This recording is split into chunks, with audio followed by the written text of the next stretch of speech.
মুসলিম শরীফের মধ্যে 2550 নম্বর এক হাদিস আছে। আবু হুরায়রা রাদিয়াল্লাহু তাআলা আনহু হাদিস বর্ণনা করেন, কানা জুরাইজু তাআব্বাদা ফি সাওমা। জুরাইজ নামের এক ব্যক্তি ছিল, উনি একটা খানকা বানাইছে।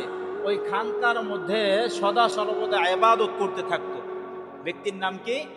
জুরাইজ। এই জুরাইজ নামক ব্যক্তি খানকা বানাইয়া ওইটার মধ্যে সারা দিন ইবাদত করে, সারা দিন অন্য কিচ্ছু করে না। তো ঘটনাক্রমে জুরাইজরে একদিন ওনার মা ডাকছে, খানকার পাশে যাইয়া ডাকতেছে যে জুরাইজ। তিনি তখন নামাজের মধ্যে, নফল নামাজের মধ্যে।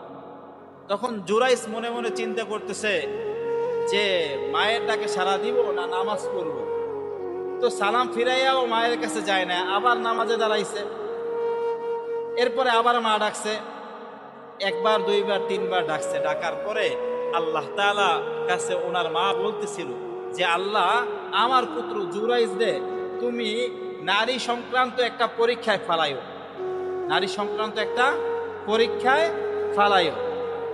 তো ওই খানকার মধ্যে ইবাদত করতেছে ঘটনাক্রমে এক মহিলা, ছোট্ট একটা শিশু বাচ্চা জন্ম দিচ্ছে ওই এলাকায়। ওনারে ওই মহিলারে সবাই ধরছে, স্বামী নাই মহিলার, সবাই ধরছে। এই বাচ্চা কার?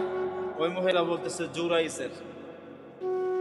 এলাকার সমস্ত মানুষজন আইসা ওনারে খানকার থেকে টাইনা বাই করছে যে হ্যাঁ, এখানে বসে ভণ্ডামি শুরু করছো, নামাজ পড়ো আর ভণ্ডামি করো, আর বাচ্চা জন্ম দিয়ে দিচ্ছ, কিছু টের পাও না।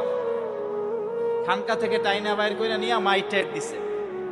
এখন ওই জুরাইজ বলতেছে যে আমাকে একবার একটু ওই ছোট বাচ্চাটা দেখতে দাও, বাচ্চার কাছে যাইতে যাও। তোমরা তো বলতেছো যে এই বাচ্চাটা আমার, ঠিক আছে, বাচ্চার কাছে আমাকে একটু যাইতে দাও। তো ওই বাচ্চার কাছে যখন ওই আবেদ ব্যক্তি, বড় বুজুর্গ মানুষ, সে গেছে, যাওয়ার পরে ওই ছোট বাচ্চার কাছে জিজ্ঞাসা করছে যে বাচ্চা তুমি বলো তোমার বাবাকে। তখন ওই বাচ্চা বলছে যে আমার বাবা অমুক রাখাল। তো নারী সংক্রান্ত ঝামেলায় বাঁচছে মায়ের ডাকে সাড়া না দেওয়ার কারণে। আমি বুঝাইতে চাইছিলাম, আমরা পৃথিবীতে যে যাই করি, ইবাদত মুখ্য বিষয় থাকতে হবে। ইবাদতের পরে আমার অন্য ব্যবসা বাণিজ্য কর্ম ঠিক থাকবে।